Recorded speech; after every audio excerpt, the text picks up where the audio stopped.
Ghostages podcast. Paranormal stories, events, and more.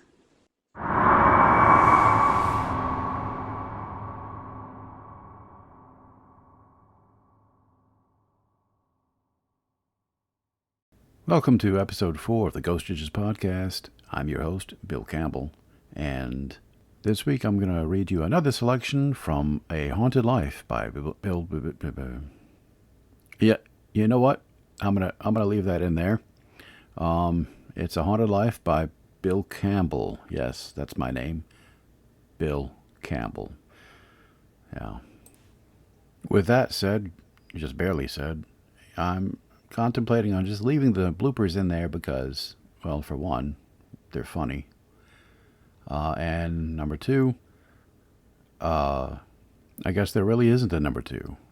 So let's just get started and see if I can get through this story that I wrote and probably can't read. This is Chapter 6, Grandma.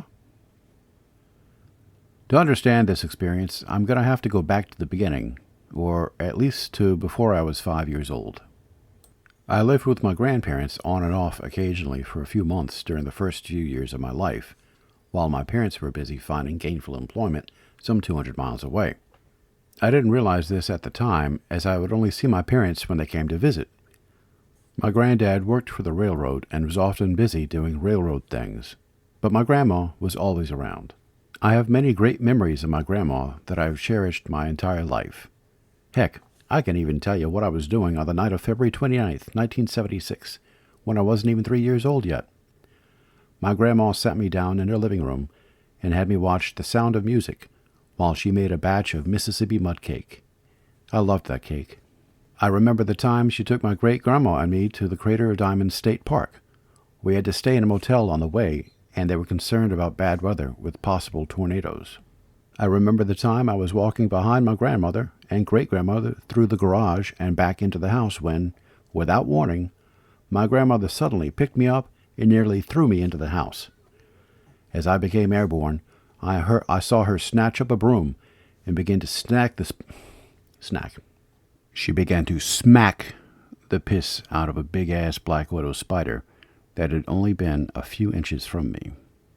The spider ended up biting her on the leg before succumbing to the beatdown. If that spider had bitten me instead, then you would not be reading this right now. My body would not have been able to handle the toxins as her adult body could. I remember the time she became spooked and nervous about something happening in my great-grandmother's room. See, I told you, no one liked that part of the house. I also remember when she got sick. I didn't understand what was going on at the time. It seemed like the house was full of family, and they were all standing around my grandma while she laid in her big brown recliner. I would come and go out of the living room, sometimes of my own accord, and sometimes because I was encouraged to go play. Then everyone got sad, and a big white truck came and took her away. I didn't understand what was happening, and someone from my family, I don't remember who, told me that she was gone. I still didn't get it, but I thought that I would be able to see her again later. I was sure she would come back. At the funeral, I did what you would expect any 5-year-old boy to do. I played outside of the funeral home, near the bushes where some other kids were playing too. We even chased frogs and caught a couple of them too. In between playtime, I would go to an area inside where they had donuts and other such refreshments. I wandered around and ended up by my grandma, where she was laying in a big box. I kept wondering when she was going to wake up because I wanted to talk to her. As I got a few years older, I began to understand what death was, and it freaked me the F out. I think understanding, coupled with the strange events and occurrences that happened to me, only intensified my aversion to anything related to death. Maybe if I had really understood what was happening, I may have had a different perspective. Maybe I would not have been so afraid. My parents brought some of my grandma's stuff down to our home, including the big brown recliner she had died in. It might have been my imagination, but the recliner felt different from any of our other furniture. There was an energy coming off of it that made me nervous.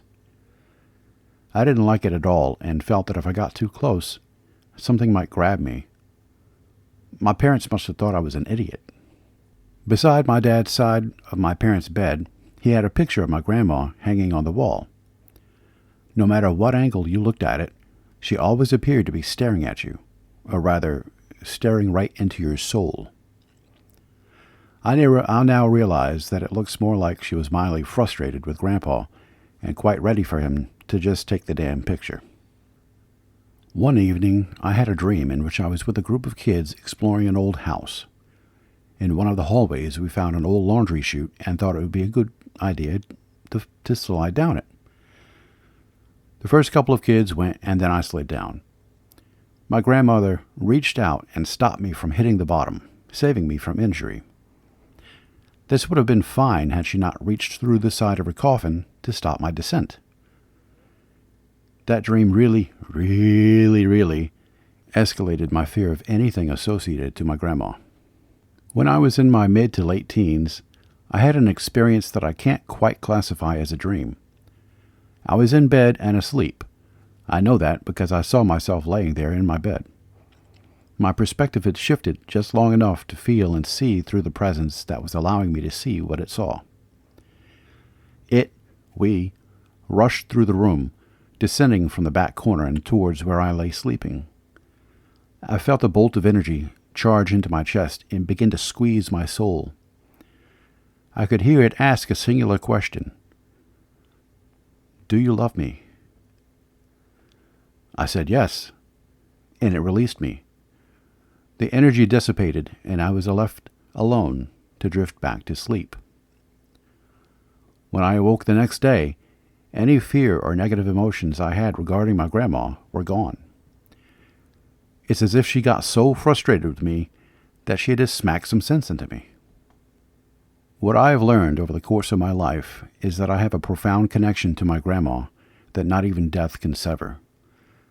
I may not be able to have a conversation with her, but I feel like she has always been there for me, and I appreciate it.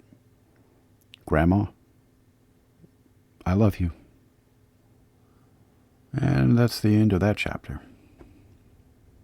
Although not really, because my grandmother, I genuinely believe she's always with me, even to this day. And I think that when she appears in my dreams, she appears in a coffin because that's, I don't want to say her residual self-image, because that sounds kind of matrixy, but maybe it is kind of like that. You know, when she got sick, she lost her hair, and the chemotherapy, it did a number on her.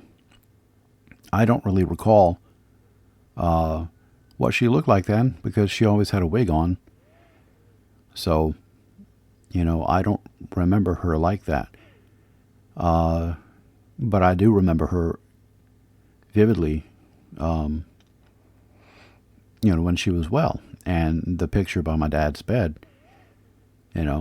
maybe she thinks that picture scares me.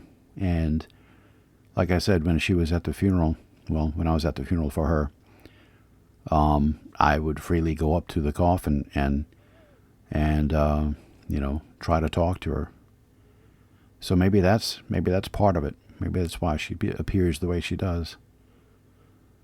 But I'm hopeful that someday she'll choose to not come to me in a coffin, but at least maybe have a little conversation over a coffee, in a dream, of course. But yeah. So miss my grandma. But at least, like I said, I'm confident she's here with me all the time. And sometimes I do feel her presence. So that's comforting. But that's all I have for this week, or this episode. So, as always, if you have any stories, please send them to story@ghostages.com. If you got any comments or suggestions, go ahead and email those too. I really appreciate you listening, and have a great day, and I'll try and figure out a way to end these things without being all weird and awkward. Thanks. Bye.